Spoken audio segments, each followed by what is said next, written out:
नमस्कार और बहुत बहुत स्वागत है आपका। आप देख रहे हैं CNBC आवाज़ और हम आपके लिए लेकर हाजिर हैं कंज्यूमर अड्डा। आपके साथ में हूं विपिन भट्ट और आज बात होगी पेट्स की, क्योंकि एक आदेश जो कि सूरत नगर निगम से आया है लेकिन पूरे देश में इसकी चर्चा है। डॉग्स के लिए NOC अब देंगे पड़ोसी। तो चलिए पहले आपको बताते हैं कि पूरा वाकया क्या है, क्या हुआ है। और पेट्स को लेकर ऑलमोस्ट दो धड़े से बटे रहते हैं देश के अंदर, खास तौर पे डॉग्स हो गए, अब तो कैट्स की भी बात होने लगी है, पालतू या फिर स्ट्रीट एनिमल्स भी, दोनों का जिक्र आता है। तो बताता हूँ आपको पहले हुआ क्या है और फिर चर्चा इस पर करेंगे। तो देखिए, मामला सूरत का है। सूरत नगर निगम ने एक नया नियम बनाया है। क्या है ये नियम? यह है कि पेट ओनर्स को लेना होगा लाइसेंस या NOC। क्यों लेनी होगी, क्या लाइसेंस लगेगा? और वो है कि 10 पड़ोसियों से आपको पहले NOC यानी नो ऑब्जेक्शन सर्टिफिकेट लाना होगा अगर आपको अपने फ्लैट में कुत्ता या कोई पेट रखना है। सोसाइटी, और ये पेट खासतौर पर डॉग की बात हो रही है, सोसाइटी प्रेसिडेंट की NOC भी लगेगी। मतलब सोसाइटी से भी आपको ये NOC लेकर आनी होगी कि आप अपने घर में कोई एक पालतू कुत्ता रखना चाहते हैं। अब ये जो पेट ओनर्स लाइसेंस के लिए और जो शर्तें हैं, ये तो बात हो गई कि आपको NOC लेकर आनी है। इसके अलावा आपको अपना आधार देना है, आपको टैक्स बिल रसीद भी यहाँ पर सबमिट करनी होगी जो आप भर रहे हैं। अगर आप टेनेंट हैं तो आपको रेंट एग्रीमेंट देना होगा। हलफनामा भी यानी कि एफिडेविट भी बनवा के देना होगा कि आप एक पेट अपने घर में रख रहे हैं। उसके अलावा जो भी पेट, और चूंकि ये बात सिर्फ कुत्ते के लिए ना डॉग के लिए है, उसकी तस्वीर देनी होगी और साथ में अन्य डिटेल जैसे कि उसका वैक्सीनेशन और उससे जुड़ी हुई कुछ अन्य जानकारी भी आपको नगर निगम को देनी होगी। अब इस पर पूरे देश में विवाद सा छिड़ गया, खासतौर पर सोशल मीडिया पर तो बहुत ज़्यादा वाद विवाद है। अब आपको बता देते कि नगर निगम ने क्या तर्क दिया है। 2008 में उन्होंने कहा था कि ये नियम उन्होंने बनाया, लेकिन तब ये नियम पेट्स के लिए नहीं बना था। तब ये नियम आया था भैंस और अन्य तरह के जानवरों के लिए। और उनका कहना है कि कानूनी झगड़ों से बचने का एक रास्ता है कि आप इस तरह का कोई नियम बना दें, नहीं तो ऐसे बहुत सारे विवाद बाद में उठकर आते हैं। नगर निगम का लाइसेंस इसमें अगर अनिवार्य कर दिया जाएगा या वो NOC का पूरा प्रोसेस इसमें अनिवार्य कर दिया जाएगा तो झगड़ों में, विवादों में कमी आएगी, ये कहना है नगर निगम का। अब क्यों हुआ ये सब कुछ, क्यों बढ़ाई गई सख्ती? तो ये दरअसल गुजरात के दूसरे शहर अहमदाबाद की एक दुर्घटना से प्रेरित है। क्या हुआ था वहाँ पर? तो एक रॉटविलर जो कि कुत्ते की या डॉग्स की एक प्रजाति है, उसने एक बच्चे की जान ले ली थी। आपने कई वीडियो पिछले 2-3 साल के अंदर देखे होंगे जहाँ बच्चे पे हमला, बड़ों पे हमला, थोड़े से हिंसक हो जाते हैं यहाँ पर पेट्स या डॉग। और वो तस्वीरें आजकल काफ़ी ज़्यादा वायरल होती है, उसमें का जान भी गई। देश में कई मामलों में, कोर्ट में भी इस समय कई मामले लंबित थे जहाँ पर दोनों पक्ष अब कोर्ट में पहुँच चुके हैं। कोर्ट्स के अलग अलग वक्त पे इसमें अलग अलग निर्णय भी आए हैं। चाहे वो पेट्स की बात हो, चाहे वो स्ट्रीट डॉग्स की बात हो, अलग अलग वक्त पे हमने अलग अलग चीज़ें होती देखी हैं। तो एक बड़ा मुद्दा है, बड़ा सोशल मुद्दा है और इस पर बात करनी बेहद ज़रूरी है। तो आज हम इसी पर बात करेंगे। हमारे साथ इस कार्यक्रम में शामिल हो रहे हैं सूरत म्यूनसिपल कॉरपोरेशन में market superintendent doctor DH Ram, people for animal public policy foundation के डायरेक्टर श्रीमोई सरकार और एनिमल राइट्स एक्टिविस्ट कामना पांडे। आप सभी का बहुत बहुत स्वागत है।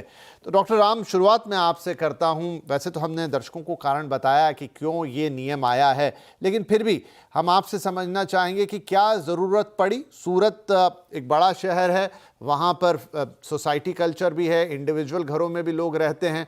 एक अहमदाबाद का किस्सा हमने बताया, लेकिन क्या ये मामले इतने ज़्यादा बढ़ गए थे कि इस तरह का नियम लेकर आना पड़ा जहाँ पर 10 लोगों की NOC और तमाम जो दूसरे क्वालिफिकेशन से वो फुलफिल करके ही आप कोई पेट घर में रख पाएंगे, खासतौर पे एक डॉग? जी नमस्कार। सूरत में 2008 से ये पॉलिसी अमली की गई हुई है। हमारे यहाँ स्टैंडिंग कमेटी में उसको अप्रूव किया गया हुआ है।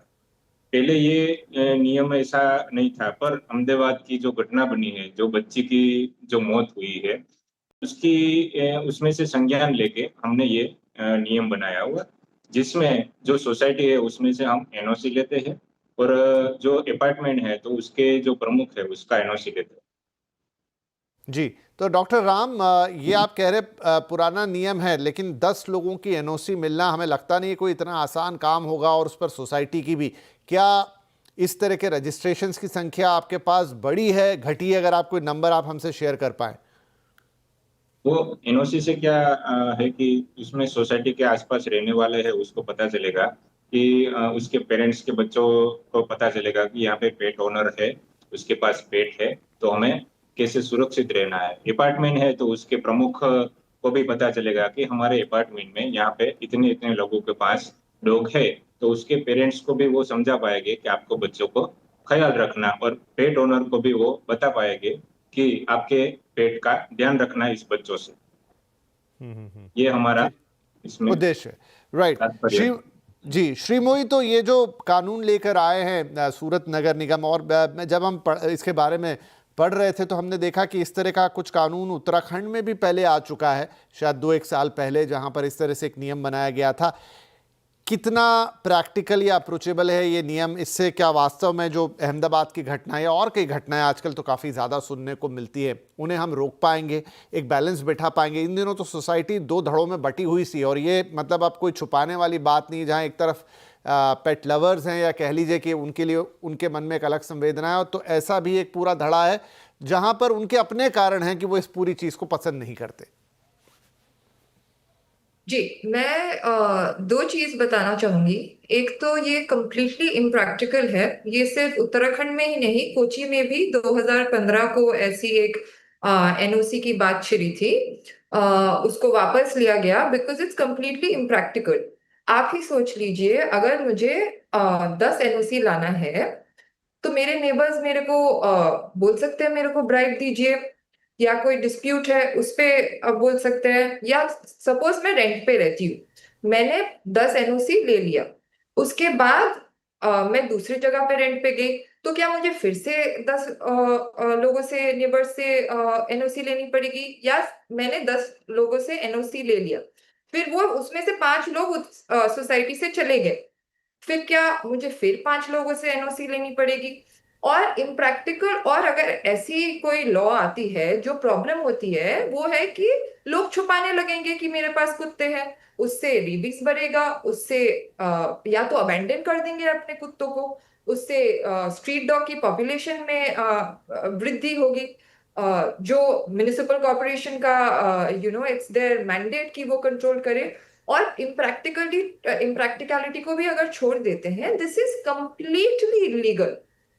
आप एक डेलीगेट कर रहे हो सिटीजन्स को power to veto on my personal right, right? This is unconstitutional. This goes against article 21 and article 14 of the constitutional. और म्युनिसिपल कॉर्पोरेशन जो ये लॉ ला रही है, ये प्रोविजन कहाँ है? आप अगर कोई भी म्युनिसिपल कॉर्पोरेशन एक्ट पढ़ ले, है ना, उसमें म्युनिसिपैलिटी को अपने म्युनिसिपल कॉर्पोरेशन एक्ट के धाराओं के अंदर रह के काम करना है।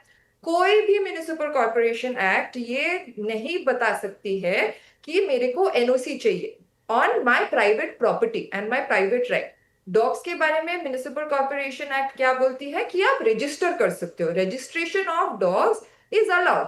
मैंने गुजरात का म्युनिसिपल कॉर्पोरेशन एक्ट भी देखा, उस पे आप टैक्स लगा सकते हो थ्रू रजिस्ट्रेशन।